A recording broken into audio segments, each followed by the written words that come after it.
barrels of oil.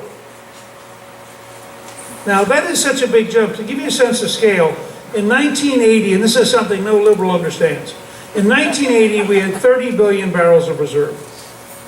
We have now pumped 75 billion barrels of oil out of the 30 billion barrels. We had outside of North Dakota 30 billion barrels of reserve, because we've been finding new reserves at a rate as fast as we've been pumping. Think of it as a motion picture, not a snapshot. Liberals believe in snapshots. Conservatives believe the world's dynamic and things can change. So what happened was, all of a sudden, North Dakota alone almost doubles our known reserves. And the experts in North Dakota, by the way, believe the next generation of technology, remember, we're not going to stop with fracking and horizontal. They believe the next generation of technology may lead to 500 billion barrels in North Dakota. Now, what happens when you suddenly jump from 150 million barrels to 24 billion? This is a shocking concept, which Obama cannot get in his head. It turns out you create jobs.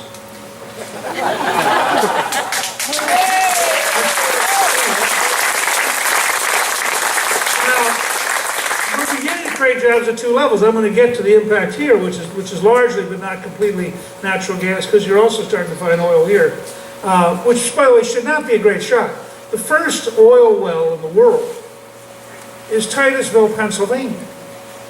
The early geologists believed that there was no oil west of the Mississippi. In fact, the leading expert in the 1860s said he would drink any oil you could find west of the Mississippi because it was geologically not fit for oil. So it's perfectly natural for Pennsylvania and Ohio, which was the first great area developed for oil in the 19th century, to once again turn out to have oil and natural gas. This is a huge shock only if you're a tenured faculty member at an elite university or you're in the Obama administration.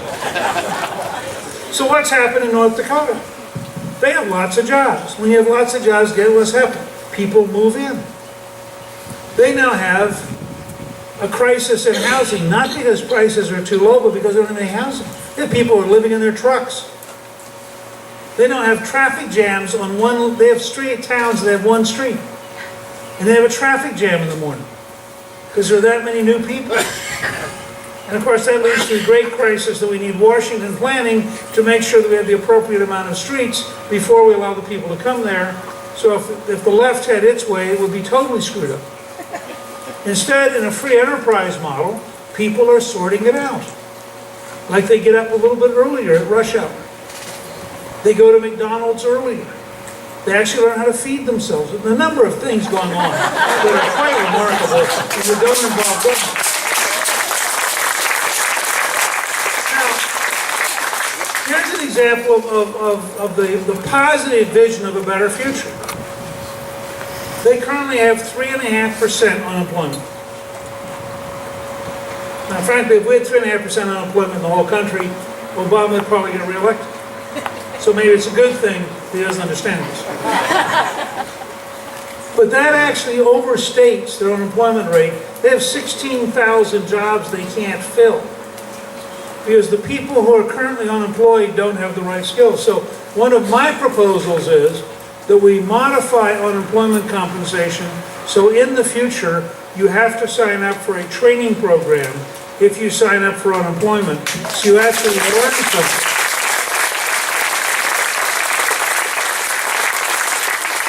By the way, when you have that dramatic increase in oil production, that pays royalties to the state government. The state government's now had 7 consecutive tax cuts, has a multi-billion-dollar rainy day fund for a state whose budget is $2 billion a year. Because it turns out producing a lot of energy and creating a lot of jobs is really good. I know this is tricky stuff. I'm trying to go a little bit slow so we can get across to the Washington news media. Now let's talk about Ohio, Eastern Ohio, and Western Pennsylvania. You have an enormous potential in oil and gas in this area. And by the way, to show you how rapidly the country repolarizes, the Sierra Club has come out and said they are totally opposed to natural gas. I mean, it sort of makes you wonder, if they really want to go back to whale oil, which is what was being used prior to oil. But that, of course, would mean killing whales, so they can't be for whale oil. So my belief is the Sierra Club is now committed to keeping us in the dark. But this will become a real fight. The left is going crazy over the fact that we are about to destroy their entire model. And here's why we're destroyed. Here's why it's being destroyed. If, in fact, you have, in natural gas, we've gone from a 7-year supply at the beginning of this decade to a 125-year supply. And guess what happens? This is pure conservative theory. If you increase the supply, prices come down. So natural gas went from around $8 down to around $2.07. It's now back up a little bit. But in fact, it's now so low, it doesn't make sense to open up more wells until it rises a little bit. So you're going to find an equilibrium. The equilibrium is going to be dramatically less expensive. Natural gas is now about $1.30 a gallon less expensive than diesel fuel, which means large trucking companies are now looking at running their trucks on natural gas, not to please environmentalists, not to please the Washington bureaucracy, but because it makes sense. So these are ideas that are very hard to get across in Washington, and you should be very proud of your congressman because he's working very diligently to try to get this across.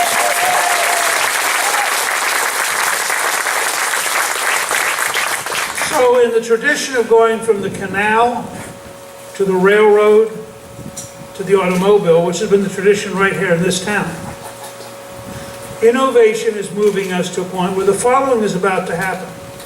You're about to see America be the lowest cost producer of energy of any industrial country. And it would already be happening if the federal government wasn't the mortal enemy of American energy. But under the left, the federal government is absolutely opposed to American energy, including Ohio coal, including oil and gas.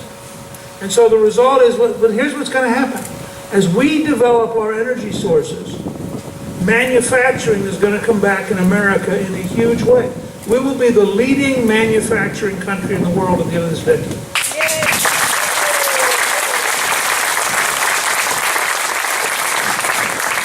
Example, Caterpillar just announced that they are moving a plant from Japan to Georgia, creating 1,400 jobs in Georgia. The Boston Consulting Group has reported that they believe both South Carolina and Alabama by 2015 will be less expensive than coastal China to manufacture in. So we will presently load ships of products from South Carolina to ship them to China. And we will produce liquid natural gas to ship it to China. And you will see our balance of payments improve. You'll see revenue to the federal government, not by raising taxes, but by increasing prosperity. And you will see a dramatic improvement in American society. Now, this, I believe, when people say to me, when's the recovery going to start? I believe as a historian, the recovery will start late on election night when people realize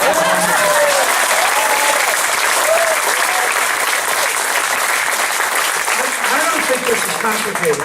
If you have a job-killing left-wing extremist who appoints people who are even further to the left than he is, and who combines radicalism with incompetence in a formula we have not seen in the presidency probably since Buchanan in the 1850s. It's really hard to get the economy growing. Because if you're a small business, the Congressman Johnson pointed out, we're about to have a decision on Obamacare. And by the way, for any conservative anywhere in America who has any doubts about how important it is to elect Mitt Romney, just remind them how important these Supreme Court decisions are. I mean, if the next cycle of judges are going to be people like Roberts and Scalia and Alito and Thomas, or they're going to be left-wingers, there is a huge difference just in that one job in having a president who shares our values and cares about our future. So I believe we're at a real crossroads. We have a president who has presided over the longest period of unemployment since the Great Depression. We have a president who's created the largest deficits in modern history. We have a president who has had the highest price of gasoline on average of any president in modern times. And I think it's frankly because the basic core ideas he believes in are wrong.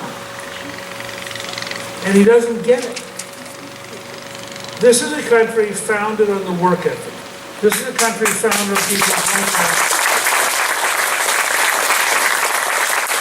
This is a country founded on taking risks, going out and creating jobs. When you have a huge red tape dominated Washington bureaucracy which has no clue about the real world, then you have to recognize that there are fundamental changes we need. I want you to know I am committed on behalf of my two grandchildren. Maggie's 12, Robert is 10. I want them to live in an America which is prosperous, safe, and free.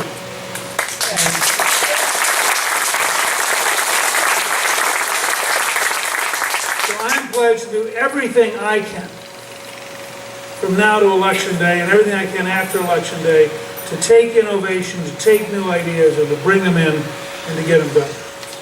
You have a chance, talking to your friends, talking to your neighbors, explaining this extraordinary potential for prosperity, the potential next boom in the American economy, based in part on this part of Ohio's opportunity and energy, and what that will then do to the rest of Ohio in terms of manufacturing, and what that will do in terms of unemployment.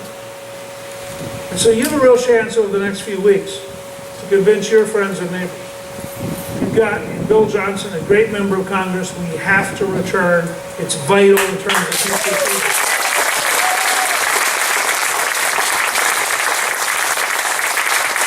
You have in Josh Mandel the kind of courageous young man who has served his country, who will be a dramatically better senator.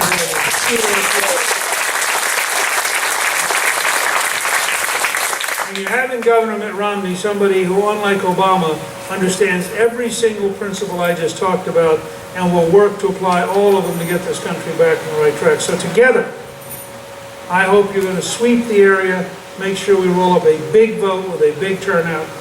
We need your help. I'm thrilled to be here today and I look forward to meeting each one of you personally. Thank you very much.